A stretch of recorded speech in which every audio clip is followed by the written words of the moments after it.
Hello, everybody. Welcome to the Wise Guys podcast, episode number 37. I am Brandon Capizzello, and today my co-host, John Tortorelli.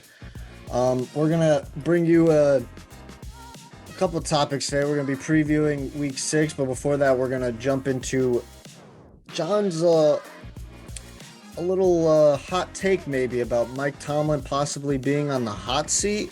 Questions John has as a Steelers fan. We're going to get into it.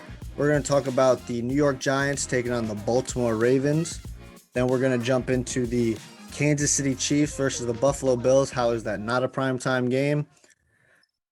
Who knows? Then we're going to get into the Cowboys versus the Philadelphia Eagles, a big division game. Then we're going to pick the whole rest of the slate of week 6 for you guys. And then we're going to finish the episode off with the NBA Southeast rankings. John, how are we doing this morning? I'm doing pretty good. I woke up an hour late, so unfortunately we are without J-Ray for those reasons. But I'm pretty excited, and most of all, this first topic, it's getting me going a little bit. All right. Well, speaking of our first topic, John, the floor is yours, my friend. I sent you a video last night, and I thought you were going to react like me and like another Steelers friend who I saw sent the video to of this is blasphemy. This is a terrible take. But to my surprise, you had different thoughts. You agreed with this clip. Now, this clip that I'm referencing to was of two Steelers fans on TikTok talking about how Mike Tomlin, I guess, needs to take a little bit more accountability, a little bit more of responsibility, and how he really doesn't do anything on the sideline. I think they really called him a cheerleader. So John, the floor is yours, Pittsburgh Steeler fan. Tell me what's going on through your mind. So that clip B-Cap is speaking of is from the Frank Michael Smith podcast, and it's kind of crazy. The two words you just said right there, responsibility and accountability, were two of my exact thoughts. You know, I don't listen to Skip Bayless, but a couple of years ago in 2017, he had James Harrison on his show with Shannon Sharp. And they asked him, whenever James Harrison speaks, by the way, I always listen, is Mike Tomlin a great head coach? And Harrison said, no, I think he's a good head coach, because great head coaches, they take a team and they level them up. They take good players and they make them great. Mike Tomlin is a great media personality. He says all the right things. But when you're talking of elite head coaches, Tomlin has never belonged in that company. And more so, when you look at the Steelers since he was hired in 2008, he's been carried by these rosters. And each and every single year, he has been the one holding these teams back. First off, talking about elite head coaches in the NFL. Bill Belichick, Andy Reid, Sean McVay, Kyle Shanahan, Sean McDermott, Mike Vrabel, John Harbaugh even, Pete Carroll now. All of those guys have proven as much as Tomlin, I would say, and they're already better head coaches. Then you have the new tier of guys who are already elevating a team while very early in their head coaching careers. Kevin Stefanski, Brian Dable, Mike McDaniel, Nick Sirianni, Doug Peterson's won a Super Bowl himself, Frank Reich's in the hot seat. I look at all these coaches in the NFL, and I see innovation. I see creativity. And more so the issue with the Steelers is, Brandon, Mike Tomlin's a CEO type. He's not going to run the offense. But since firing Todd Haley in 2017, he has hired the two worst offensive coordinators in football. The play calling has been abysmal. So if you're going to do that, and then defensively, since letting go of Dick LeBeau, the defensive coordinators and Keith Butler and Terrell Austin are just defensive back and linebackers coach being appointed. There's no process to hiring the best assistants and the best staff for the job. It's just Tomlin promoting the next guy up. And each and every single time in recent years, these next guys have been issues with the Steelers. So the play calling is terrible. There's very little structure. There's very little nuance. And that's the Steelers' issue right now. The Steelers' offense has all this talent. If you give Sean McVay, Deontay Johnson, Chase Claypool, George Pickens, Pat Freiermuth, Najee Harris, he's taking that team and winning 12, 13 games. It's just a matter of fact. Meanwhile, the Steelers' offense in Matt Canada has been terrible, and it's not like it's been any different in the last 4 or 5 years. And I think right now Mike Tomlin should be on the hot seat because for some reason the Steelers are not going to put him on it, and there's no pressure on him, which is ironic. It really is, because when you look at this team and all the talent on it, he says the next man up, the standard is the standard. But at the end of the day, when one star goes down in TJ Watt, he can't win a game. And most importantly, I think Mike Tomlin was just carried by Ben Roethlisberger. There's just no responsibility here. Without Big Ben, he has not won at the highest levels. And even with Big Ben, since 2012, the Steelers have won 3 playoff games. You know, we talk all the time about Tomlin's winning percentage, but in Pittsburgh, we're trying to win Super Bowls. That's how it's always been. And when you look at all these rosters he's had through the years, Antonio Brown, Le'Veon Bell, Marquise Pouncey, David Castro, defensively there's been players, Shazier, and Joe Hayden. At the end of the day, he's a more of a defensive-oriented CEO type of head coach. And every single time in the playoffs, we have had embarrassments. And the accountability is never pointed to Mike Tomlin. We berate Mike McCarthy, the guy who won a Super Bowl with Aaron Rodgers, for him limiting Green Bay. But what's the difference between Mike McCarthy and Mike Tomlin? That one's a little bit more flashy, a little bit more, I guess the word would be cool. I really feel like when I look at those two guys, there is not much of a difference. Outside one's more well respected. So right now, I mean, Mike Tomlin, he's the one of, if not the biggest problem in Pittsburgh. Oh, okay. Couple of things. I fundamentally and completely disagree with Mike Tomlin not being elite and not being great. To me, I went over it last night before I went to sleep, and I thought about the top head coaches in the league. And like I do with my quarterbacks, I have the same thing with the head coaches. So if you've won a Super Bowl, you are proven. Sorry, Kyle Shanahan, you are not a top 6 head coach because you do not have that ring to back it up. And you have been a part of not one, but 2 teams as a coach. One as a head coach, one as an OC, 2 of them blowing leads. Okay? He's been a part of them. For me, it goes Bill Belichick. Number 2, I put Andy Reid. Number 3, I put Sean McVay. Number 4 is Mike Tomlin. Number 5, John Harbaugh. And number 6, Pete Carroll. And then Kyle Shanahan after that. So, I thought about it, and I said to myself, right? So if you want Tomlin out, who's out there that's better? Who are you going to get that's better? I don't think that there's anybody right now that you can bring in currently that's going to make the Pittsburgh Steelers a difference maker. Unless you're going to get Jim Harbaugh, but he just signed a massive extension with Michigan. He's the only probably Super Bowl caliber head coach out there for the NFL. I point to Mike Tomlin has had to deal with one of the biggest headaches the NFL has ever seen in Antonio Brown. That guy was on his team. And for everybody who wanted to call Terrell Owens a team obliterator, AB is much worse than Terrell Owens. Now, I bring to you the positives of Mike Tomlin because I feel like this is recency bias. He's been number 1 in the AFC North 7 out of the 15 times. He's been coaching the Steelers for 15 years. So 7 times he's been number 1 in the AFC North. Number 2, he's been 6 times. Third twice, never has finished last place. That might change this year, but we can get into that a little bit more. In the regular season, his career record is 155, 88, and 2. Playoffs is 8 and 9. I'll give you that. He's had 9 double-digit wins out of 15 years, 2 Super Bowls appearances, 1 win, 3 AFC Championship appearances, 15 seasons, and 0 losing seasons. Now, I will admit, if you want to bring up the Mike Tomlin as a GM is not very good, I can give you that because we see as a New England Patriots fan, Bill Belichick as a head coach is the greatest of all time and the best in the league. But as a GM, he's not very good. He hits, but he misses a lot more than he hits. So I'll give you that through the draft. They've drafted players with a lot of potential and a lot of talent. They have. Ryan Shazier, that was an unfortunate event. Devin Bush had a lot of talent, a lot of promise coming in. I think he had a great rookie season, if I'm not mistaken, but then he hasn't reached that level since. Minkah Fitzpatrick, to me, has been a very big disappointment for these Pittsburgh Steelers. He is supposed to be considered one of the best safeties in the league, if not the best free safety in the league.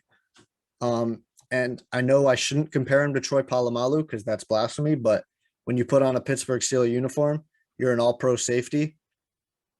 I'm going to compare you to the person who was just there, and that's Troy Polamalu. We're going to do it for everybody else. Big Ben, when Tom Brady left New England, Peyton Manning, Ed Reed, Ray Lewis, name the Hall of Fame players. You get compared to your people of the past. Minkah Fitzpatrick is no Troy Polamalu. That's just a fact. He's not. And maybe I will give you the fact that we are in a league that is completely softened and the defense is basically handicapped. They play usually with one hand behind their back. I'll give you that. Maybe if he played 10, 15 years ago, Minkah Fitzpatrick would be a lot better because he could get away with a lot more, because I shouldn't even say get away with. He could actually play defense. You know what I mean? Like defensive players nowadays, they're not even really allowed to play defense. TJ Watt, how could you he's been a phenomenal pickup for the Steelers in the draft, but how can you blame Tomlin for TJ Watt's injuries?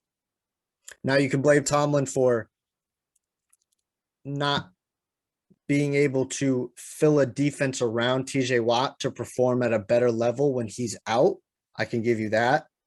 But you say he hasn't bring in good coordinators and whatnot. Offensively, I agree, but they did bring in Brian Flores, if I'm not mistaken. I think we both think very highly of Brian Flores. He's not a DC, but he's a defensive linebacker coach, if I'm not mistaken. Assistant. He's in the locker room. He should be able to, I think he should probably be promoted, if I don't know if you agree with that, to DC at least. But I don't think you can blame it all on Mike Tomlin. I mean, he's got last year was Big Ben's last year, right? Or am I losing track? Okay, yeah. So, and we all know that Big Ben throughout his last couple of years, even though I thought more highly of him than a lot more people, and he was putting up really good numbers, he was not the same quarterback he was 10 years ago. He really wasn't. He couldn't move the same. So he was a stationary target. He could still throw the ball well, but he was a stationary target. And what made Ben special was what? His ability to extend plays, improv. So he got, I mean, this is a guy, Mike Tomlin, who won games with freaking Mason Rudolph, John.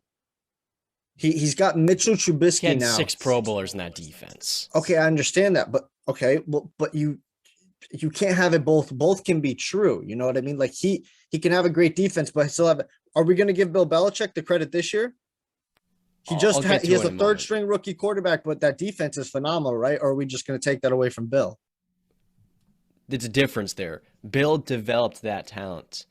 When you look at that Steelers defense, Bud Dupree and TJ Watt, it's the best edge rush duo in the NFL. Cam Hayward and Stephon Tuitt in the middle, Steven Nelson, Joe Hayden, and Minkah. That was like 6 Pro Bowlers that carried that team. And the thing was, the Steelers were not elevated by Tomlin. They weren't. Well, who went out and got them, though? Kevin Colbert. Tomlin's not the true GM. He just has a say in the way the team's managed. I think he's got a lot more say. Now that Colbert retired, he does. But 3 years ago, no, he didn't. Listen, it's still that I'm not going to take away the fact that he won games with Mason Rudolph as a quarterback just because his defense was really good. Okay. And elite, I'll give it. But I mean, listen, he's got a rookie quarterback this year. We all knew this year was going to be a down year. You and the other Pittsburgh Steelers fans are probably the only people that thought that they had a chance to make the playoff, which I thought was ridiculous and a little delusional. There was no shot. You have one of the hardest divisions in football, and you're going in there with Mitchell Trubisky as your freaking quarterback. Kenny Pickett is going to take a little time, it looks like. Maybe next year will be a much better year for him. He's shown promise. Let's see what – listen, the Rooney family is not going to fire Mike Tomlin. We agree on that. Like, he's not going anywhere. He just signed an extension last year, a 3-year deal. He signed through 2024. If anything, they will let his contract run out and he will be able to walk away on his own, but they're not going to fire him. Now, I give you this, John, right? If that's the case, 2025 comes around. Mike, they do not resign him. He walks away. I'll tell you 2 things. I'm going to make a statement, and then I'm going to give you a question. I thought about this last night as well. I could name probably 15 to 20 teams if Mike Tomlin walked away today from the Steelers that would line up to sign him as a head coach. Today. Then I hand you this. If he walks away in 2024, 2025 comes around, who is out there that you're going to get that's better? Who? Name me this person. You don't let him go until or if you have that guy available. But when you look at these new head coaches, Brian Daboll, he can motivate his team the very same way, but his play calling is dynamic. And here's the thing. First off, you said I'm overreacting. Number one, Minka this year has been absolutely phenomenal. Phenomenal. 3 picks, pick 6. The dude has been the best player in the team. He's been very good. The issue, it's weird to me. The Steelers have all this star talent. In the draft, they've missed on a lot of picks. Devin Bush, Terrell Edmonds was fine. Najee Harris made no freaking sense. Artie Burns in 2016. But in spite of those things, they've built a very good defense. Tomlin has say in that defense, and it underperforms. It can't be TJ Watt goes down, and the entire stack of cards falls on its head. Here's the thing. When it comes to playoff wins, the Giants have more since 2011. You don't hold Mike Tomlin accountable. You don't hold him responsible. But in the playoffs, he had the quarterback. That's the most important thing. He had a Hall of Famer, and he won 3 games. 3 games the last 11 years. How is that? He lost to the Jaguars, embarrassment at home in the playoffs. The Browns, embarrassment. You're going to give all the credit to the other team. But how about Mike Tomlin? It's on him. It is. Every single time. The Patriots AFC Championship game in 2016, those things were terrible, and it has to, at some point, be pointed to the offense or the head coach that every single time in the last 5 years since has hired the wrong OCs, and defensively they have underachieved because they're over-reliant on star talent. They can't win without TJ Watt brand. They're 0-7. So it can't just be, oh, he had to deal with Antonio Brown. Oh, he has the resume. Ultimately, he got Bill Cowher's team. That's how it was in 2008. That's how he won a Super Bowl. He didn't build that team. This is his team. And you want to know what it is? 0 playoff wins the last 5 years. The Browns have more. Many franchises have more. You look at elite head coaches, in the same time, the Patriots have 16 playoff wins. Andy Reid, 9. They had the quarterback for sure. Sean McVay, 7. And Kyle Shanahan, 9. The Steelers have 3. 3-7. This is a problem. At some point, we have to point at the head coach because he's the common denominator here. Sure, he can't win. He won 8 games without Big Ben in 2019. That's because all the right things came together with the team that gave up a first-round draft pick to have that elite defense. He didn't really do he didn't have a big role in developing a TJ Watt into a defensive player of the year candidate perennially. But I asked you a question. So who's out there? Who do you want? Currently, no one. You asked me this 6 months ago or 8 months ago, Brian Daboll, Mike McDaniel. I'm taking both of those guys over Tomlin. I don't look resume. I look at who I rather want maximizing my team. And it's very simple to me. I mean, listen, you can say, yeah, I want Brian Daboll or I'd want Mike McDaniel, but you could easily hire the wrong head coach and hire a Zach Taylor-like head coach or a Brandon Staley-like head coach. And then you're screwed for what, the next 3 to 4 years? And it's also the Steelers. You would think people be interested in this job more than the Bengals. I ask you, has Mike Tomlin held back the Steelers? No. Not at all. No, I don't know. With the worst play callers in football the last 5 years, he hasn't by making those decisions. He's the one doing that. Okay, that again, but that's not head coaching. That's him being a GM more. Brandon, that's a part of it. Head coach is overseeing everything and hiring the people if you're not the play caller. How is that not related? All right, if he is not hiring the right play call people, I'll say, okay, he's not hiring the right play call people and he's got to do a better job at that. But I'm not going to sit here and say it's all on Mike Tomlin because I think Mike Tomlin is a great head coach. I think what has he done? I think he's a phenomenal leader. That is a Where's the huge leadership thing. on Sunday when they got blasted by 35? Okay, but again, they're going up against a team that is number 1 in offense and number 2 in defense with a rookie quarterback making his first start. TJ Watt is gone. Minka Fitzpatrick, did he play well that game? You said he played phenomenal. Did he play well that game? No, he didn't. Very close to having a crazy pick. He got scored on twice, basically. Listen, I'm not going to sit here and all I'll say is this: like, if you don't think like the Chargers or the Bengals are going, go ahead, release Mike Tomlin. We'll take him right freaking now. And if you don't think he'll change life there, then you're crazy. I'm just saying the grass isn't always greener on the other side, John. The grass It isn't really green right isn't. now, champ. It's not. Okay. It's wet and mucky. The Chargers, they can have fun hiring the wrong OCs again because Tomlin can't do it. That's the most important thing if you're the CEO, hiring the right staff. And he's failed to do that. Hasn't had the right coordinators in a long time. And it's an absolute debacle. It really is. I'm sick and tired of people just giving him a pass because he's flashy, he's a cool guy to listen to. I mean, it's ridiculous. That's John's feelings on it. I mean, I just say listen, man, you don't know you missed something until it's gone. So we'll see in the future. But I'm moving not gonna on miss to week this. Not. yeah. Moving on to week 6 of the NFL. The first game we're going to cover today is the New York Giants taking on the Baltimore Ravens. It's going to be in New York, actually East Rutherford, New Jersey. They don't really want to tell you that, but we all know it's true. And the Baltimore Ravens are favored by -5.5 points. Now, I'm going to read you off a couple of stats, John, then I'm going to give it to you. The Giants allow 131.6 yards rushing per game. That's 25th in the NFL. Now, their passing defense is ranked 8th in the NFL. They're only allowing 194 yards a game. Baltimore's rushing attack is ranked 7th. Their offense is their passing game is ranked 21st, and that's right behind the John proclaimed offensively challenged New England Patriots. So I kick it to you, John. Will these teams be able to take advantage of the not very good play from either sides of the ball? Will either one, because some of them aren't playing good. Like the Ravens passing offense is not playing well. Or I should say, actually, the Giants passing offense is not playing well. It's 31st in the league, only in front of the Bears. But the Ravens are ranked 31st in the NFL or 32nd in the NFL in passing offense. They allow the most yards. So will that play a factor? Will the Giants' terrible passing offense be able to take advantage of the Ravens' terrible pass defense? No. No.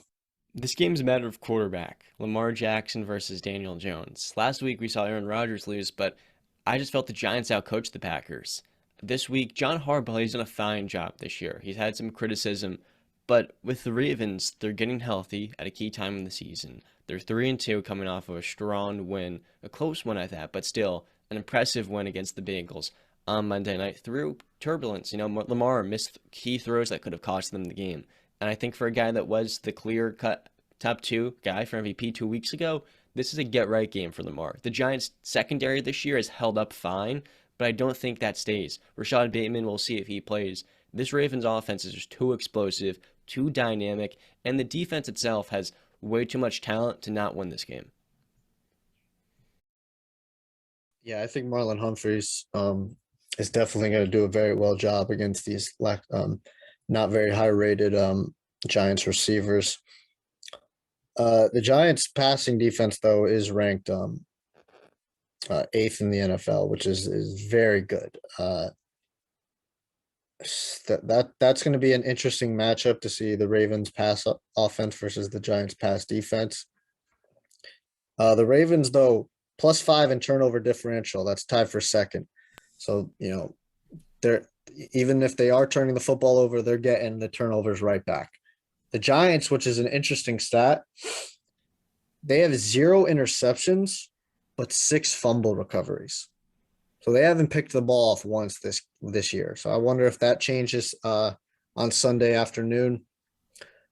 But I agree with you, John. This is Lamar. And if you're talking quarterbacks, Lamar versus Daniel Jones, it's not even a conversation. Give me the Ravens. Sorry, New York Giants fans. This is your probably toughest game of the season besides the Cowboys. Yeah, give me the Ravens. I think the Ravens are gonna.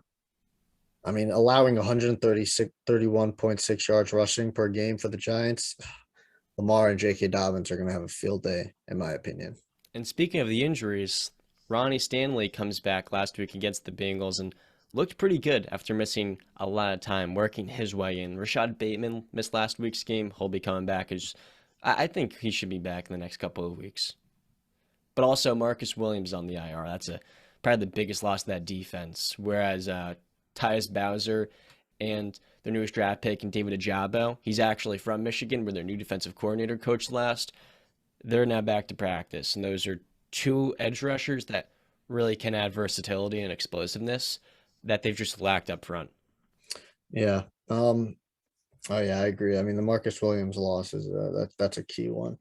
Uh, I mean, what's the Giants are ranked second in the NFL in running, behind Cleveland and in front of, surprisingly, Atlanta's got the third best rushing offense in the league, which is pretty insane. I would have never guessed that. But yeah, I just think Lamar is going to have a field day on this run defense of the Giants. And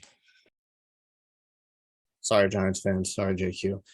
But moving on. I think we're going to dive into.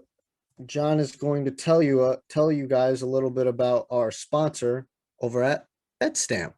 Yes, indeed. So around here at the Wise Guys podcast, we're all getting more and more into the world of sports betting. And in this avenue, you want to maximize your profits. That's the most important thing when you're betting on sports. Get the most out of your return and get the most out of your time, more specifically. BetStamp is your go-to all-in-one platform that's dedicated to putting all the sports books in one single place. All you have to do is download the BetStamp app and check out all their affiliates. You sign up, and all of a sudden you have visuals to help you out. And that way, you're going to be knowing you're going to have not only skin in the game, but you're going to know the exact market, educating yourself on something that's going to make you more money. And to go to their app and use our affiliate or a referral code at WiseGuys, that's WISEGUYS. You'll be helping us out. You'll be doing yourself a favor. It's really a win-win-win for all three of us. So be sure to check out their affiliate link. Even if you want to sell picks, you can, royalty-free. They won't take a cut or a commission. I think for anyone out there, given it's a free app, it's one of the most useful platforms, and it's very simple to navigate as well. If it's free, like our boy Justin says, if it's free, it's for me. So check out BetStamp and use the referral code, as John said, Wise Guys. All right, so jumping in to the next game, probably the biggest game of the week, which me and John are very, very shocked by, but really shouldn't be shocked by because the NFL does this a lot, where they just miss the boat. The game of the year for a lot of people last year, maybe the greatest game some people say that they've ever seen last year in the playoffs, the rematch of the AFC divisional matchup last year. The Kansas City Chiefs are taking on the Buffalo Bills in Kansas City, but Buffalo is favored by 2.5. Now, John, I don't know if you knew this, but this is the first time in Patrick Mahomes' career that he is the underdog, the betting underdog at home. First time ever. Interesting. Now, I will tell you a little facts about this game, John, and then I'll kick it to you. Tre'Davious White, he's off PUP, but he's not playing this week. Sean McDermott already said that. He's not coming back this week. But Patrick Mahomes and Josh Allen, their head-to-head record, Mahomes leads at 3-1. That's almost like Brady versus Manning, but not quite. Brady started 6-0 against Peyton Manning. So, John, I'm going to kick it to you. Tell me your thoughts about this game. Mahomes, first-time underdog in his career at home. What do you think? First off, when looking at the Chiefs and the Bills, those are probably the two toughest places to play right now in the NFL. Would you disagree on that? I don't know if there's any place I'd rather not play at than Arrowhead. Yeah, I've heard from a lot of former players that Arrowhead is probably the loudest stadium, which is crazy because it's an outdoor stadium. But, obviously you got your Seattle with the 12th man and whatnot. But Philadelphia is a tough place to play. But yeah, these are the Bills fans travel very well, and the Kansas City fans, they are raucous. And the Kansas City fans, it's really like a college stadium. It's like Yeah. a Saturday game day, which is ridiculous. But when you're this darn good and you got to maximize that window. So in terms of injuries, Jordan Poyer's working his way back. The Bills still are banged up in the back end because Micah Hyde is out for the season, and like you said, Tre'Davious White can't come back until week 8. So those are two key pieces. That being said, they didn't have much trouble last week against the Pittsburgh Steelers. That secondary looked very good for the first half of the game when they're actually playing. This Bills offense is just too explosive. I had them come in Arrowhead, and for some reason this isn't a primetime game, which is an absolute indictment. And at 425, giving this Chiefs defense fits. Stephon Diggs, Gabe Davis, Khalil Shakur, Quentin Morris came out last week and had a very good game without Dawson Knox. And Josh Allen, Brandon, I've never seen a quarterback like him in all my years watching football. He's going to come into Arrowhead, throw for 350 plus passing yards, 3 touchdowns, 1 rushing, and most of all, these Bills are getting a W. W. And they're going to start off the season at the top of the power rankings. The ultimate question is, when they face again the playoffs, who's going to win that?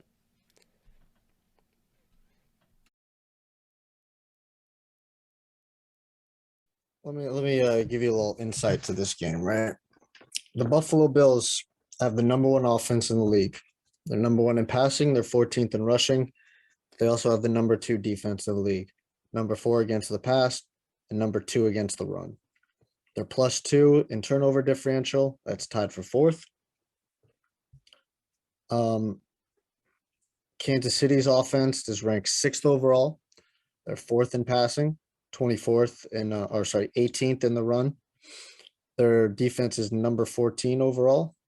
They are 24th against the pass, but they are number 3 against the run. Now they have allowed, they're 24th in the league in points allowed. But Buffalo and Kansas City, this is a game that's going to be very interesting because Buffalo and Kansas City is ranked number 1. Buffalo is ranked number 2 in scoring offenses going into this game.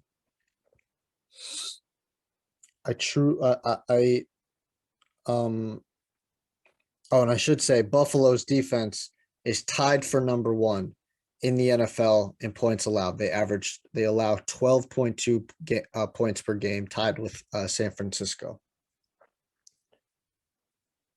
Now to read you off a stat about Mahomes versus number 1 scoring defenses, John, is 6-1.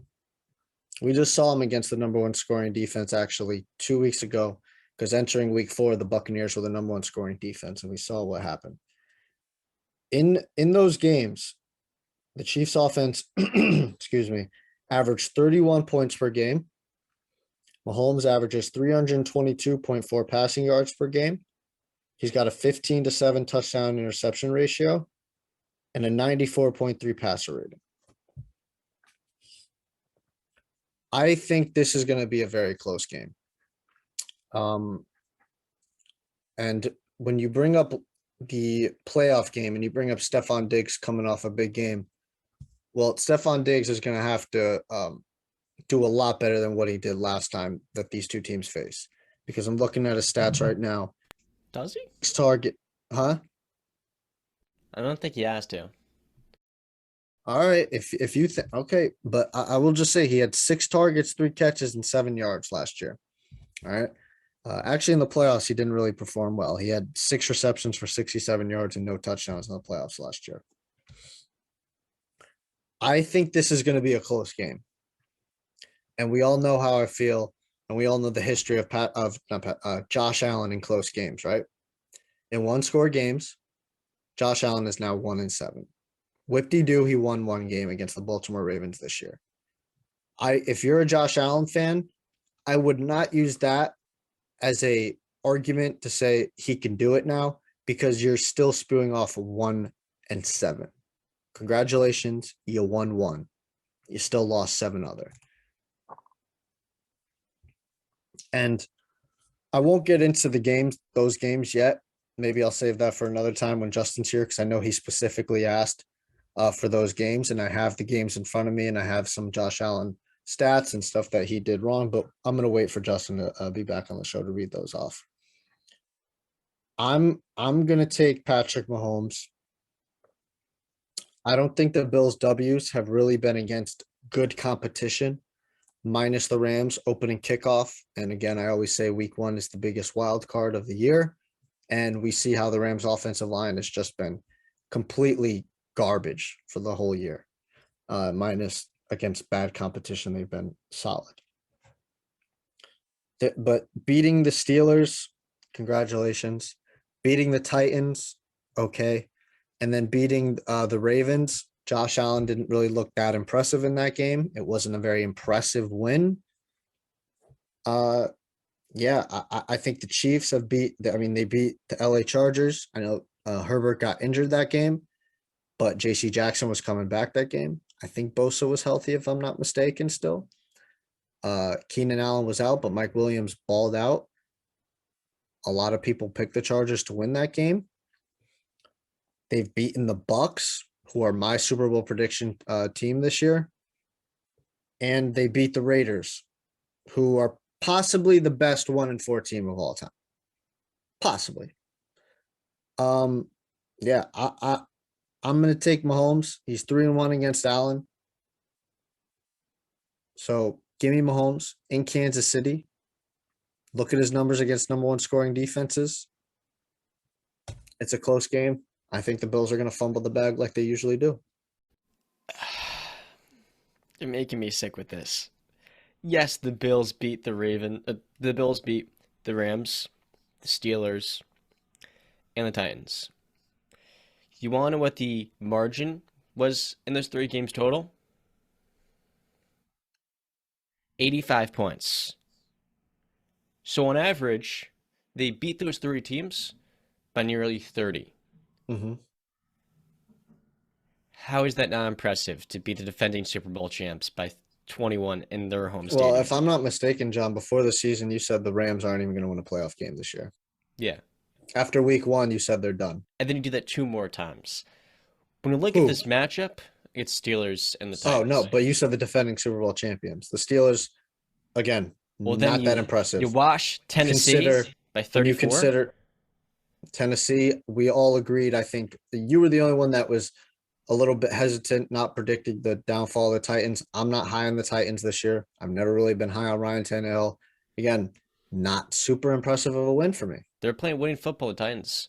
We thought the year was over after they got obliterated by the Bills. I never said they're not playing winning football. They're winning games, but the wins are not impressive to me. They really aren't. Now, if you beat Kansas City in a close game, that will be impressive. But I don't think that's going to happen because, again, you bring up the blowouts. Okay, that's fine. Not every game is going to be a blowout. Not every game in the playoffs is going to be like you like to bring up the Patriots versus the Bills game where you're playing a rookie quarterback. Okay? You're going to be playing a Kansas City, a Baltimore, maybe Cincinnati. Chargers could be in there. That says a lot about how explosive this team is. Gabe Davis, 28 yards per reception this year, leads the NFL. They don't need Diggs to have 2 touchdowns, though he's playing right now at the level of a top 5 guy. There's so much versatility in this offense. When we talk about the 2 best quarterbacks in football, the 2 best offenses currently, 2 top 5 head coaches, an elite defense in Buffalo, and a good one in Kansas City, these right now are the 2 best teams in the NFL. Is this an elite defense, though? At full capacity, yes. They're playing with the misfit secondary, and it's been elite. It's been top 5 this year, so that's pretty crazy. Missing an all-pro and Trey White. I have question marks. I have question marks about their defense, if I'm going to be honest. I think last year they were a high-ranked rushing defense, and then when they played really good running offenses, they got worked. You can look that up. That's a fact. But I have question marks about this defense. I really do. When there's another elite team on there going up against them, I have question marks. And honestly, I have question marks against any number 1 offensive team versus the Chiefs aren't a number 1 offensive team, but they're a high-rated offensive team is what I'm trying to say. Against a high-ranking defense, to me, especially in the league we are now, the offense is always going to have the leg up on the defense. They just are. The defense, when the game starts, they're already playing with a leg behind. But yeah, I'm going to take Kansas City in that game. I think it's going to be a close game. I could see it being 38-35, something like that. If you want to give a final score, then we'll move on to Sunday Night Football. 35-28. 35. No field goals, man. And No field we'll goals. see if Harrison Butker plays in this game. The Chiefs have sorely missed him through the first 5 weeks. He is questionable. So, all right, moving on to Sunday Night Football. We got the Dallas Cowboys taking on the Philadelphia Eagles. In Philadelphia, Philly, I want to just make sure I got this right. If the odds changed over the night, Philadelphia, nope, is still favored by 6 points. Jalen Hurts against the Cowboys in his career, 0-2. Both games were in Dallas, albeit, right? But his QBRs in those games, a 15 and a 12. So terrible. He's played terrible against the Dallas Cowboys. Another team that I'm not highly impressed with their wins and their opponents this year. Just to tell you those teams' overall defensive rankings, Detroit 31st in the NFL. Minnesota 24th in the NFL. Washington 18th. Now Jacksonville, top 10 defense. They're 9th in the NFL. Arizona 17th. You're going up against the Cowboys. I don't have their defensive ranking right in front of me. I think they're a top 10 defense, if I'm not mistaken. Top three. Okay.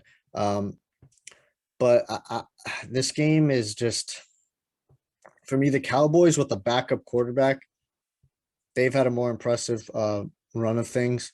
They beat the reigning AFC champs in the Bengals.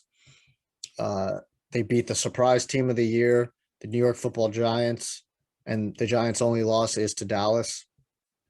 And I know you might come back at me and say, well, Brandon, you can't say that the Bills win over the Rams is impressive, but the Bills win over the Rams is not impressive, but the Cowboys win over the Rams is impressive. Well, yes, I can, because one team has a Josh Allen and one team has a Cooper Rush. That's why I'm saying it's impressive. And it's in week 5, so it's a couple weeks down the line. So that is an impressive win to me for the Cowboys with Cooper Rush beating the reigning Super Bowl champions, the Los Angeles Rams, especially in LA, where a lot of people thought the Rams could get back on track that game because they were playing Cooper Rush. The Eagles of 2021, 0-7 versus playoff teams. Now, I was mistaken when I said this in our last episode or 2 episodes ago, where I said Philly is still yet to prove that. They did face the Cardinals last week, and they beat the Cardinals, who were a playoff team last year. But I don't think that's highly impressive of a win. Everybody on the show has not been high on the Arizona Cardinals coming into the season. I don't think anybody's changed that opinion. I think maybe we even think a little bit less of them, seeing them. Like, yes, the Cardinals are an explosive offense, but at times they are, but just really as a totality, the defense is not very good and the offense has its flaws. And they don't have DeAndre Hopkins. The Cowboys are a playoff team last year, right? So now the Eagles are going to be playing another playoff team for the second week in a row. But there's no Dak Prescott. So again, there's a little bit of a caveat for me. Now I'm going to sit here and I'm going to I thought about this for a little bit last night when I was doing my pick'ems. And it just came down to the fact that Jalen Hurts hasn't really been tested this year. And I think he's going to be tested this week. Micah Parsons is coming at him. Now, the Eagles have one of the best offensive lines in football, if not the best. They have one of the best running games in football. But I think Micah Parsons is carrying this Dallas Cowboys team on his back. And I think that he is going to have a big game. He's going to need to have a big game for the Cowboys to win. They're going to have to get at Jalen Hurts, and they're going to have to get at him early and often. Set the tempo early. Hit him. Knock him on his ass early. I'm going to take the Cowboys in a very close game. Now, for the Cowboys to win, they're going to have to hold this offense to probably 20 points at most. Maybe 23 is pushing it. But I think Cooper Rush can game manage this game. Now they're playing a very good defense, but I think the O-line of the Cowboys is playing well. I think the running game is very, it's dynamic. You got the two guys, Zeke and Pollard. CD is starting to come on a little more. Hopefully Dalton Schultz can get into the offense. Michael Gallup is back. I'm gonna put my faith into Micah Parsons and that defense in a very, very close game. I really don't have a score. Maybe 23-20 Cowboys. This is one of the biggest season-defining games for both teams. Two squads that have massively exceeded expectation, two quarterbacks who have proven a lot of people wrong, two coaches that have stepped up big time. And most of all, for each of these two teams, they have their toughest matchup yet this year. I have the Eagles winning this game. And the reason why is, you look at this Cowboys defense, it's not just Micah Parsons. Trayvon Diggs has been playing a superstar level in the back end. Not Dexter Lawrence, he's on the Giants. DeMarcus Lawrence has been having a very good season. When I look back at that Giants game where Micah was going toe-to-toe with Andrew Thomas at left tackle, it was all Lawrence. Had 3 sacks in the day game to Daniel Jones. But in this matchup, the Eagles' offensive line is light years ahead of the Giants. Altogether, it's one of, if not the best in the entire NFL. Jason Kelce playing last week through injury, even still, the Eagles bring a level of physicality and toughness in the trenches that sets the tone. For this Cowboys defense, they haven't seen much like it this year. But the unique thing is, the selling point, Jordan Mailata, Landon Dickerson, I can't speak, Isaac Seumalo, and Jason Kelce are all banged up. Each of those 4 guys are on the injury report this week. If one of them misses time, if one of them is not right, that opens up an opportunity for Dallas's defense and Dan Quinn to do some big-time things. At the end of the day, I'm going with the Eagles, though, because they have more talent. They have the better quarterback by far. Hurts has slowed down the last couple of weeks, but this for him is a game where he can get back on track. A.J. Brown is just a physical specimen, a freak of nature. Devonta Smith was a Heisman winner for a reason. And defensively, this Eagles defense against that Cowboys offense, which has been bad this year, I mean, I don't see how the Cowboys are scoring more than 2 touchdowns in this game. They'll be lucky to get up 17 points. They've been truly elite on both ends of the football, Philadelphia. And this is their statement win that's going to patent a 6-0 record to start the year. Yeah, I definitely think that the Dallas Cowboys defense is going to have to directly impact the Cowboys offense scoring. They're going to have to give them short fields, get turnovers, if not get a fumble or pick six. I think Trayvon Diggs is more than capable of doing that, especially against a Jalen Hurts. He could trick him in some way in the game. What are the Cowboys' keys to winning? Keys? Defense. Hold them. You got to hold them to 20 at most, like I said. And that might be a little bit too much, but that seems to be the recipe. I mean, 15 to 17 points seems to be the recipe for the Cowboys. So hold them to right around there. The defense has to play lights out. The running game has to be very effective. It's got to be very similar to the Rex Ryan Jets of yesteryear. Run the football, play great defense. That's it. That's the formula right now. I think it's 3 things. Make the Eagles one-dimensional offensively, generate turnovers like you said, so win the turnover battle. That's the key here. And last but not least, CeeDee Lamb, Tony Pollard, Zeke, those guys have to go off. This Eagles team is talented in every level. And so for CeeDee Lamb to have a big-time day against Darius Slay, all those the entire secondary in Philadelphia, James Bradbury, it will be required this week.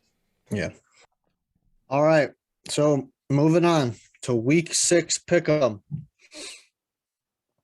All right, John, we're going to kick off with Thursday Night Football. What a terrible game for Thursday Night Football. The Washington Commanders taking on the Chicago Bears in Chicago. The game is even. It's a pick'em game. I went back and forth with this, and I go with Washington. I go with Washington. The Commanders have their backs against the wall. Ron Rivera is coaching for his job. I got them winning. And after last week, where he said one word in a press conference when asked why he's behind this division quarterback, this Commanders team's screwed. Their defense is abysmal, but the Bears may as well be the worst team in football. So I guess Washington's winning. All right. Next up, New England Patriots going to Cleveland to take on the Browns. Cleveland favored by 2.5. Listen, man, I know the run game can be the Patriots defense kryptonite, but I think Bill Belichick has a game plan to shut down Jacoby Brissett, make him beat us. And I'm going to take New England Patriots in a very close game. Bailey Zappi's going to win another game. There is no QB controversy in New England, but I'm putting my faith in Bill. That defense playing lights out.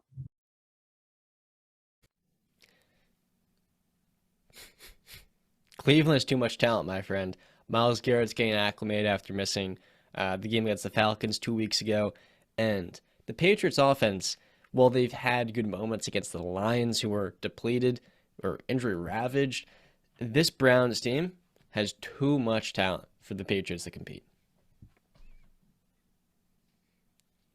All right. Next up, San Francisco going to Hotlanta, to take on the Falcons. San Francisco favored by 5.5.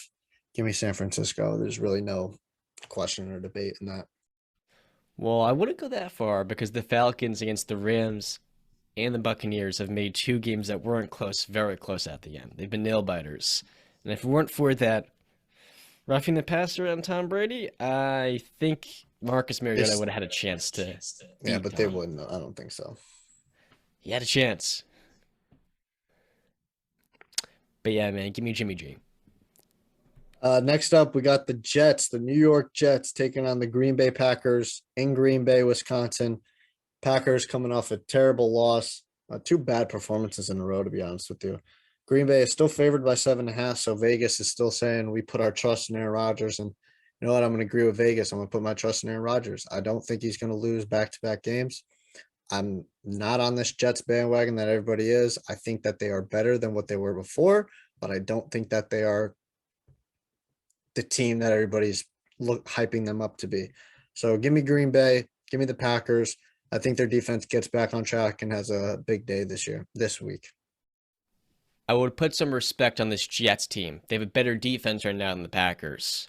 Have a very good group up front with Quentin Williams and John Franklin Myers, Carl Lawson. And that secondary, DJ Reed, Sauce Gardner, who had a big-time game the last couple of weeks. The Jets very easily can win this game. And while they're on the road, this is another week for Green Bay where they've been outcoached a handful of times this year. Their defense has been absolutely a train wreck with how much talent is on this team. I'm going the Packers here, but I don't feel good about it because this team is going downhill south. Nothing's changing for them right now. Poor coaching. Now, speaking of another team that would definitely line up to sign a Mike Tomlin. But next up, we got the Jacksonville Jaguars taking on the Indianapolis Colts. They're headed to Indianapolis. Indy's favored by 2 points. Indy's looked better last couple of weeks than they did to start the season. I think they're going to rectify what they did in week 2 with that terrible performance, getting shut out by the Jaguars. It's in Indianapolis this time. Give me Indy. I think Jonathan Taylor's going to play this game. So, yeah, give me Indy. I think they get a little revenge this game. Rough last 2 weeks for the Jaguars. This is an opportunity for Trevor Lawrence to get right against a very good opponent that's in the division lead right now. I'm going the Colts here, but they may as well be the worst 500 team in football. You know what? Screw it. I'm going the Jaguars. I feel terrible about this Colts offense. Matt Ryan is going down like a pup. You hit him and he's falling down on the ground. All due respect. One thing with the Packers, I don't even blame Matt LaFleur as much as I do Joe Barry. The dude just plays like the entire middle of the field is just open. It's just a soft quarters coverage. It drives me insane. But all right, next up, we got the Minnesota Vikings taking on the Miami Dolphins. In Miami, Minnesota is favored by 3 points. Tua is not playing this week. Neither is Teddy Bridgewater. It's the 7th round pick. I believe his name is Skylar Thompson, if I'm not mistaken. Yeah, if Teddy Bridgewater was playing, I'd take Miami, but give me Minnesota. The 7th round kid, I don't. No, sorry.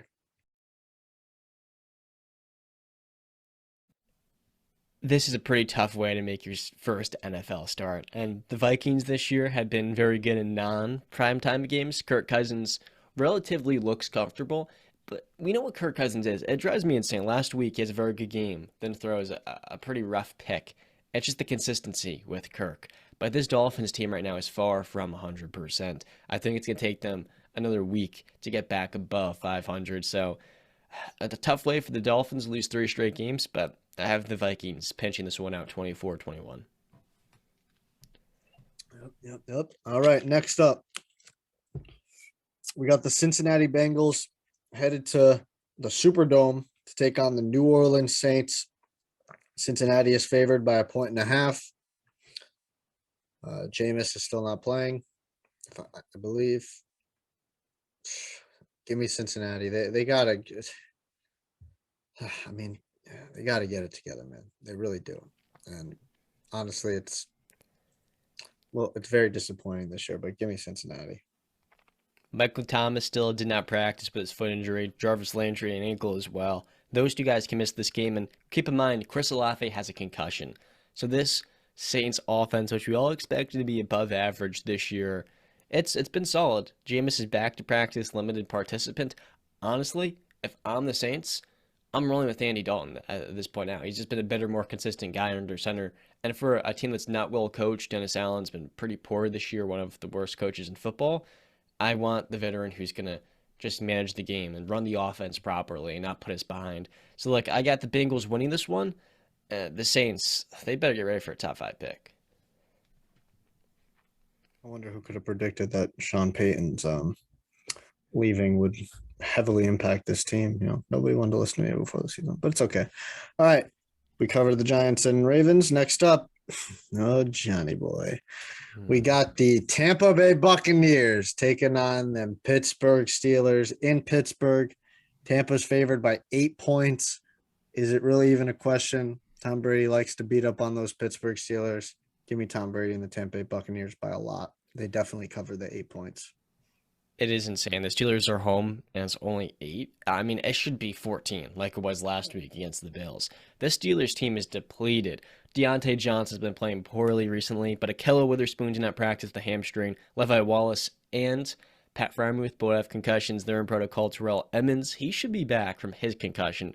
Too many concussions this year. It's really upsetting, especially for a guy that loves Pat Freiermuth. It's very painful.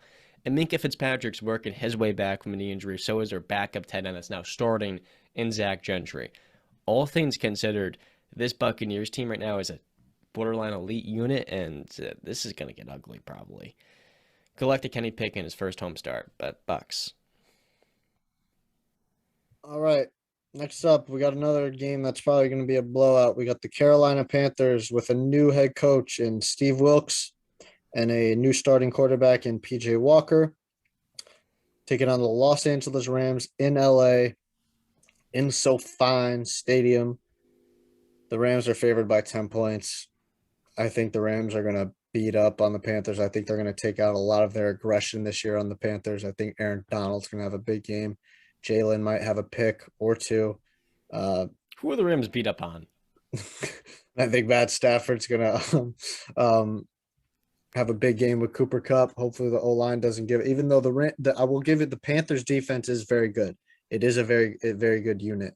But I think that they're going to be put on the field way too much by their offense not being able to sustain drives and turning the football over. So give me the Rams in a blowout. Yeah, it won't be a blowout. I mean, number one, the Rams this year, they've been lucky to win by more than a score. They're still trying to work their way back, and they've been so banged up. I think it'll be a closer game than you expect. No Baker, obviously. Give me the Rams, but, I mean, Aaron Donald and Cooper Kupp both have foot issues. They're going to play on Sunday, but the Rams are not a good football team, and it's going to take them weeks to really improve. Next up, we got the Arizona Cardinals taking on the Seattle Seahawks in Seattle. Arizona's favored by 3 points. This is a NFC West divisional game. Give me the Cardinals. I know the Seahawks offense have been playing very well, especially Geno Smith. Kudos to him. But yeah, I just think I'm gonna put my faith more in Kyler and that offense to put up more points than the Seattle offense. Yes. So Rashad Penny's out for the season, which is a crucial blow. He's been legitimately a top 10 back when healthy. And I got to go with Arizona here because Geno this year has been a top 10 quarterback. He's been phenomenal. The improvement, it's been incredible.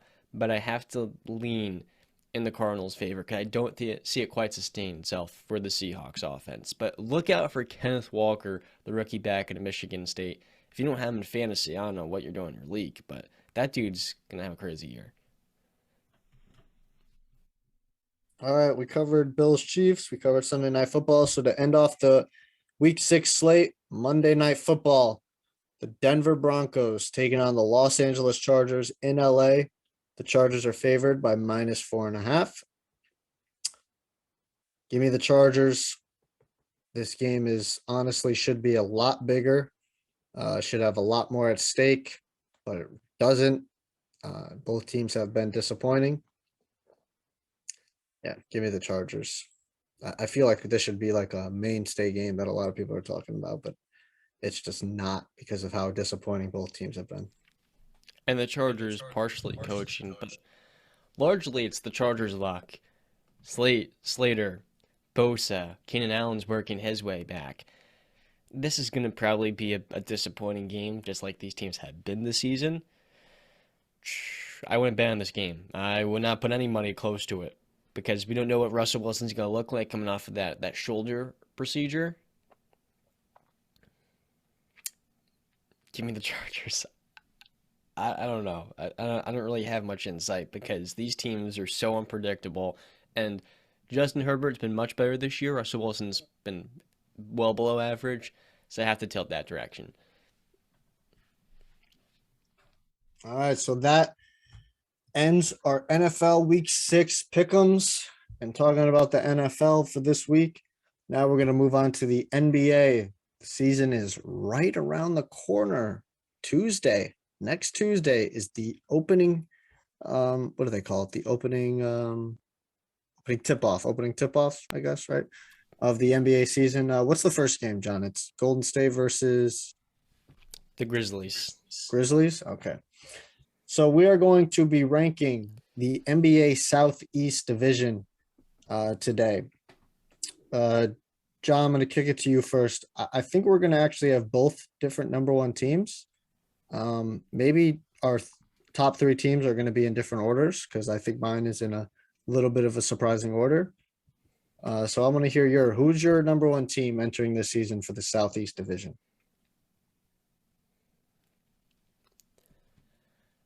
Actually, three teams that are all at the top for the Mavericks, the Grizzlies, and the Pelicans. All three of them have real fighters' punches, to make it to the conference finals this year. Maybe if all goes well, the NBA finals. For me, number one is the Dallas Mavericks. They had the best player in this division. And ultimately, the Mavericks this offseason lose Jalen Brunson to the Knicks, and they don't quite replace him with another perimeter go-to initiator. They add in Jaden Hardy in the second round of the draft, a bucket getter out of the G League that is very unpolished as a 19-year-old. Spencer Dinwiddie will be back for a second season, and then they trade for Christian Wood, who will be coming off of the bench while JaVale McGee starts at the 5. This Dallas team is the best one Luka's had around him yet. They don't have Porzingis, but quite frankly, he was not much of a contributor. Okay, he wasn't often playing more than 55 games. Now you have Maxi Kleba. He looked very good last year and while healthy, in a defense that last year around Jason Kidd maximized its parts. I don't think the Mavericks got better this offseason because of the Brunson loss, but Luka was working hard this offseason in Eurobasket. He's going to come into camp probably for the first time in shape, and most of all, there's the perfect continuity here for the Mavericks to level up in the regular season. Most people don't expect them to be a top 3 seed, but there is a gateway for that if Luka plays 75 games. And I wouldn't pick him to be my MVP, but I do think Christian Wood this year will win Sixth Man of the Year. He is the perfect fit next to Luka. And in Houston, he averaged 23 and I think it was 8 or 9 rebounds in about 7 games playing with James Harden. And Luka is cut from that very same cloth of a pick and roll ball handler that can make every pocket pass, lobs, whatever it may be. Christian Wood can do his thing off the second unit, create for himself. He's a guy that's going to go back to the basket. Defensively, he's been terrible largely, but you can make a case he can play the 4 next to a more traditional rim protector. And all of a sudden, Dallas has a very nice spark off the bench. The other one I want to highlight for them is Tim Hardaway coming back from injury. So the Mavericks are number 1 for me. Yeah, so mine is, listen, I'll say this right off the bat. My 1 and 2 teams can easily be flipped. Excuse me. I'm only putting this team number 1 because I'm going to bet on them being healthy. Well, not bet on, but I'm counting on them being healthy this year. Especially, you know who I'm talking about, Zion Williamson. My number 1 team is the New Orleans Pelicans. Zion is healthy. He looks really good. He looks like he's in shape this year. They got the quote unquote big 3, not really a big 3, but you know what I mean, in name value. They've got Zion, they got BI, and they got CJ.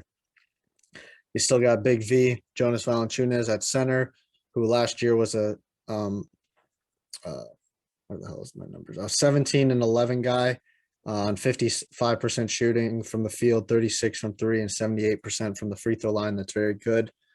The second unit is very young. So they're going to be able to, run around and use those fresh legs to help play defense or initiate offense, score. Willie Green, I know he's a lot of people are very high on him. He started out 1 and 12 last year, but was able to finish with 36 and 46 record. So that's being able to overcome adversity and show that, even if you're down, you're able to fight through those dark times. I think the major concern with this team, besides injury, obviously, as number 1, is the defense. This was a big problem when it was. I always get them. It's Van Gundy. It was Steve Van Gundy, right? Who is their head coach? Stan Van Gundy. Stan Van Gundy. Steve's the one on television. Steve's the one on television who I love. I mean, he is. They both are, but Steve he's legendary with his comments and his straightforward bluntness. Yeah.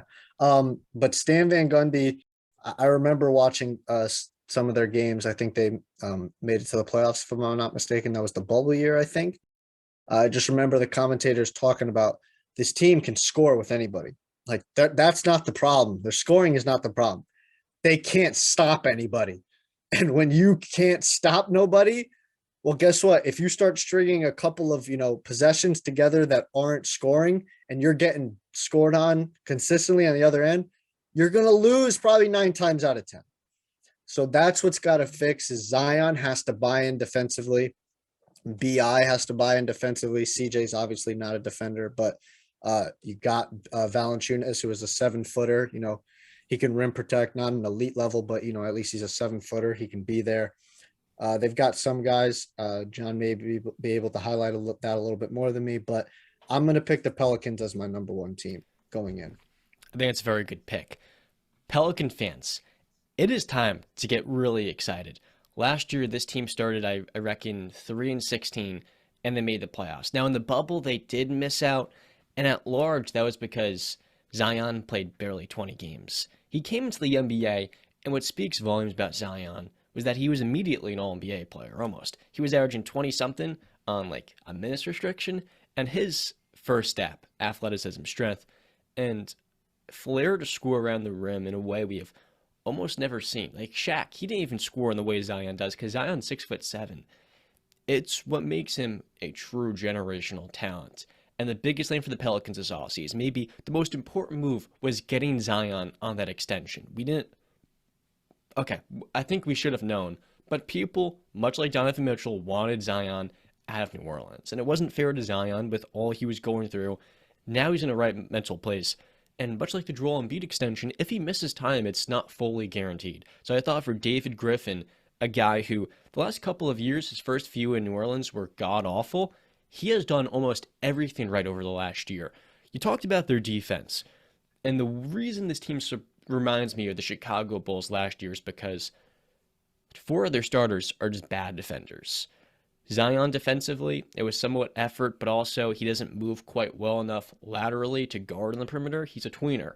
Jonas Valanciunas, he's big, but there is a reason Steven Adams went to Memphis and fit right in on their defense, and they improved.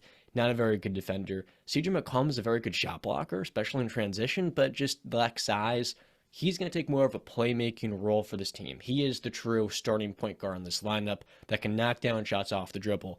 But talk about Brandon Ingram. He comes in this year and says, look, man, when I go home, all I do is just watch 97, 98 Jordan. I might have 96, 97. That's all I do. I just watch basketball. I can't imagine anyone working harder than me.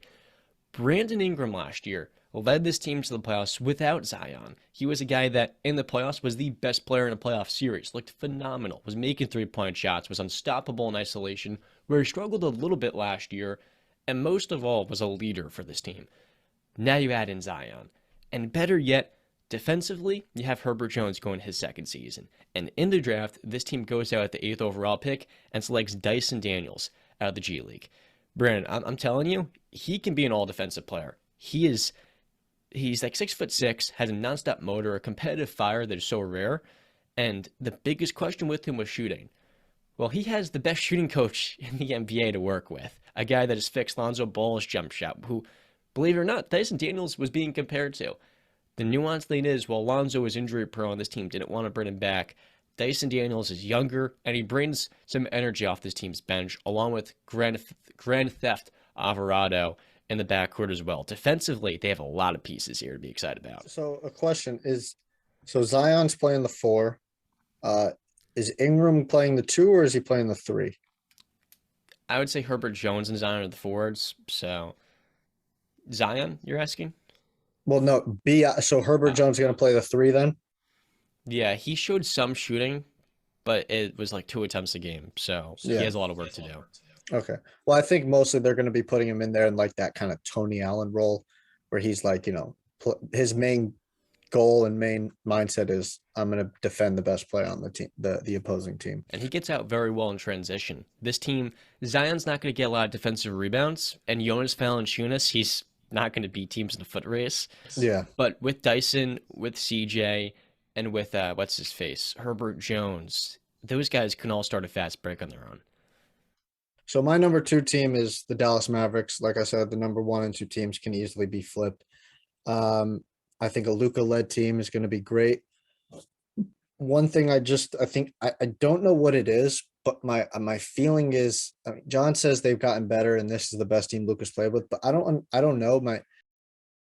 The feeling I feel is they've gotten worse and they've gotten less talked about. If anybody else is feeling that, but that's just what I'm getting a sense of. Yeah, I think Luka needs help to, strive forward and to start making championship runs. But I think the honest, real question is,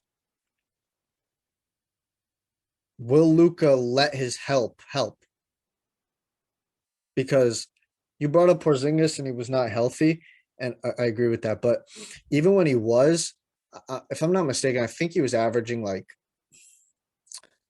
somewhere between 12 and 15 shots a game, if I'm not mistaken, when he was on the Mavericks. 15 last year, 19 15, a game. yeah.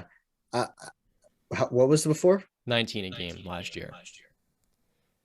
He averaged 19 shot attempts? No, 15 attempts. 15 attempts. Yeah, see, that for me is just that I don't like that. I think Luka obviously should have 20 or more, but I think if Porzingis is going to be your second best player on the team, he should get like at least 17 to 18 shot attempts a game. And that was a big contention with Porzingis. I'm pretty sure he talked about it, listen, Luka decides when somebody's getting the ball and when they're not. And he just really wasn't giving it up. I think that was another point of contention with Jalen Brunson too, is that when Luka's got the ball in his hand, it's really just stand around and wait for Luka to do something with it. And when Luka doesn't have the ball in his hand, where is he? He's probably usually in the corner, just standing there, not doing anything. That's a concern for me. So I don't know. Does Luka have to learn how to play better with, other all-star caliber and all NBA players? Maybe. We have to see. So, but yeah, I think they can easily be the number one team in this division. That's yeah. The issue for Dallas isn't Luka's willingness to collaborate with another ball handler because he showed last year with Spencer Dinwiddie he could do that more than fine. You talk about, I don't feel this Mavericks team, the vibe here. And the reason why is they're not very dynamic and they're very predictable. Luka is a top 5, top 8 player, but the theme with him is he makes all the decisions. And much like James Harden in Houston, there has always been a cap on a heliocentric offense.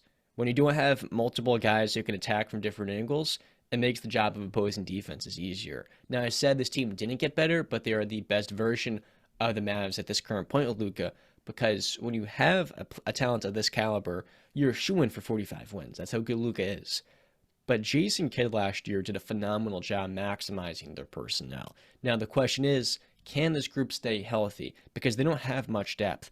I talked about Jaden Hardy coming in, but as a rookie, he's not going to be polished. And so for Luka, the onus is on him to play 70 games. If he plays less than 60, let's say, he has an ankle injury, this team will be in the play-in tournament. The Western Conference is too good. The Suns, the Lakers, those are teams that have been to the finals, and they can both miss the playoffs this year. So for the Mavericks, they need to stay healthy. That's the biggest, I guess, X factor at this team that could cost them big time in the standings. And that's the best way they're going to position themselves to make it back to the conference final. I think honestly, the top 3 teams in this division, they're probably their major concern is injuries. But moving on to the third team, speaking of injury concerns, the Jean Morant-led Memphis Grizzlies. Now, here's another team that I also feel has gotten a little worse. I was looking up some of their moves that they made through the offseason. They added a couple of young rookies. They added, I think I'm getting this name, Jake LaRavia, number 19 overall. They added David Roddy, number 23 overall in the draft, and Kennedy Chandler, number 38 overall. They added Danny Green. Don't really know what that brings nowadays because he's kind of, shot. They traded away DeAnthony Melton. I just feel like this team needs to get Ja, a true number 2, somebody who's on his level or just under it. And until that happens, this team has a cap. And the way Ja Morant plays basketball is very reminiscent to a Dwayne Wade, a Derrick Rose-esque, where he just puts his body on the line. Every offensive play is gonna be 110%. He does not care, and that can be a detriment. And I've heard other former NBA players on TV and talking about him and mentioning this issue with him. So. But that's kind of just how Ja Morant plays. That's how he is special. So I don't know if he can really change that. So is that going to probably shorten his peak, his prime years? There's a chance. So yeah, they need to add they need to give Ja a real number 2. We do this every year with the Grizzlies. In the offseason, they make moves like letting go of Kyle Anderson in free agency, trading DeAnthony Melton for a guy in Danny Green who tore his ACL, and at this point, like you said, is very limited. But for the last 4 years, in each of their seasons with Taylor Jenkins, 2022, where they won 56 games, tying the franchise record, 2021, making the playoffs and beating the Warriors, by the way, in the play-in, 36 wins that year, or 38, 2020, making it to the play-in when no one expected them to. Taylor Jenkins has established himself as a true elite head coach. Top 6, top 8. He's consistently been the coach of the year discussion over the last 16 months. But the theme with Memphis is, like you said, Ja Morant, he's filling the bill of a Allen Iverson, where it's just that go-to scorer, and alongside him, there's not that star-level talent. Desmond Bane last year was phenomenal. 47% from the field, knockdown shooter from 3. And in the playoffs, he was playing through back injuries and still doing his best out there. For the Grizzlies, the X factor this year, 2. Jaren Jackson Jr., who will miss the start of the season after undergoing a foot procedure, and Zaire Williams. Zaire is one of the league's most important young players because the Grizzlies need some versatility on the wings. DeAnthony Melton, he's gone. Dylan Brooks is a shot chucker that I can't stand. And in a lineup like this, you need a 5th starter that's like Jay Crowder, PJ Tucker, guys that know their role. Desmond Bane's better. Jaren Jackson Jr. is better. And oftentimes in the playoffs, Steven Adams won't be out there. Instead, it'll be maybe, I don't know if Jake LaRavia will be out there. He reminds me of Doug McDermott of the San Antonio Spurs. And there's going to be times where Jalen Brooks is the last guy. His job is to defend, space the floor, and create opportunities for his teammates in transition. But he doesn't know when to dial it back. And that's his limitation as a player on a contending team that can hold the entire unit back altogether. So Zaire needs to fit the bill, that fifth starter that can take over, and he reminds me of Brandon Ingram. So there is the potential for him to do that. The player I want to highlight here is Steven Adams, because Steven Adams last year was tremendous. In a perfect role, in the right situation for him and John Morant, he's the type of screen center that'll set two of them almost. And he is so strong and big, he'll almost barricade a lane for John Morant to run right by him, kind of like what he did with Russell Westbrook. And he's a very good offensive rebounder, a smart passer out of the high block, and defensively, he has size. And with Jaren Jackson Jr., makes for one of the better front courts in the NBA because of Jaren's versatility. They fit together very well. To start the season, though, they're going to have to roll with either Santi Aldama or Brandon Clark at the starting four spot, because losing Jaren, who was their second most important player last year, and arguably the most improved defensive player in basketball, is going to be a critical blow. They won last year without Ja because this defense is truly elite. There's no questions here defensively, outside of Ja, who kind of at times in the playoffs can be attacked. The question is how they can generate offense in the postseason when Ja Morant is maybe not himself. Because we saw last year, this team is very flawed around time on that side of the ball. And the ironic thing here, Brand, is last year they had a better offense and offensive rating than defense for the better part of the season. Now, their defense did finish fourth. Their offense finished fifth. But I'm really concerned where that shooting's going to come from, because Jaren Jackson Jr. last year only shot 31% from deep. That's something he must improve. Yeah. It's a race to see which team is going to be healthy by the end of the season for this division. The last two teams, I have nothing more to say on them. I'll let John talk if he wants to talk a little positives about the last two teams, but me, nothing really. The only thing I wrote about the San Antonio Spurs is they've got Greg Popovich, and the Houston Texans. Sorry. Well, they might as well be. The Houston Rockets, they're really, they don't really affect the NBA scene right now. So if John wants to say anything about those two teams, I don't really have anything to say. What Brandon's getting at is that these two teams are at the bottom of the food chain. Yeah. They are. Greg Popovich came in a media day and said, I want to put your money on us in Vegas winning a championship this season. And that is indicative of a brand new era in San Antonio where he has to develop young talents. We don't know how much longer Pop's going to be here, but what we do know is his new responsibility is not winning playoff games, preparing night in and night out for the next contender they're going to match up against in the playoffs. It's developing these young guys, and they have a lot. They've garnered quite a few in the last 3 years. Devin Vassell is the guy who will break out for this team this year. A lot of people have pointed to Keldon Johnson, the former 29th overall pick from 2019. But Devin Vassell the following year came in as a rookie and had the reins, like I said, a lot of young guys pulled back from him. But he's a wing player that can shoot off the dribble, has very good instincts, and great physical tools. In San Antonio, that goes a very long way. The biggest thing for them this offseason was losing their shooting coach to the Oklahoma City Thunder and Shep England. That was a critical blow for a team that's trying to develop the jump shots of a few young guys I'm about to mention. But for Vassell, he can shoot at a very high level, and on a team where he's going to get the opportunity to start.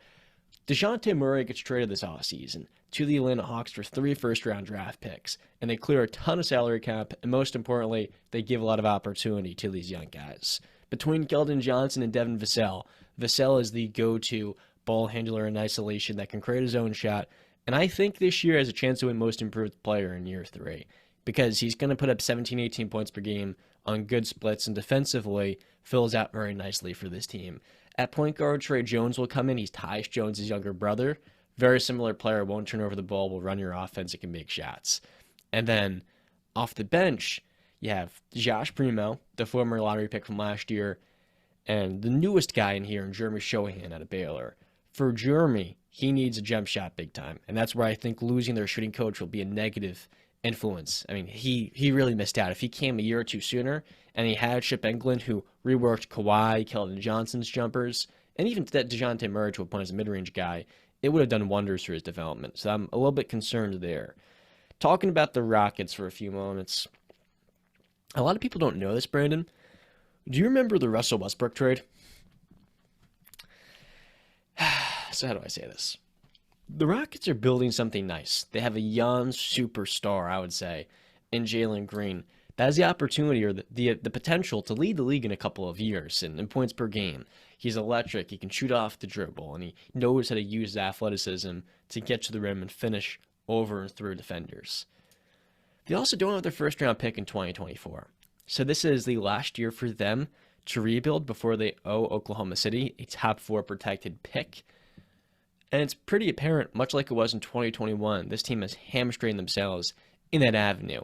But it was the old regime. So now Daryl Morey's gone. Raphael Stone has to work around that after the debacle that was giving up 2 first-round picks, 2 pick swaps, and Chris Paul for the right to obtain Russell Westbrook, who was later traded for a single draft pick and John Wall.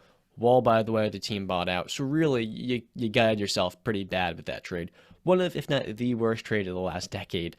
But in the meantime this year, Jabari Smith comes in, best shooter at 6'11" or 7 foot in this class. He reminds me a lot of Jaren Jackson Jr.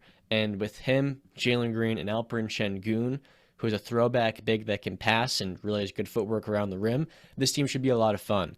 But their head coach, Stephen Silas, has done a bad job through a couple of years with this team. Defensively, they have low efforts and are not very consistent. And offensively, it was an absolute mess last year to start the year. They had the highest, they were basically a turnover factory that had no structure. So for him this year, it's likely going to be his last year on his deal. He has to show some structure and stability here. Otherwise, the Rockets are going to be looking to hire a real win-now head coach in the season, because it's going to be time for them to put it all together.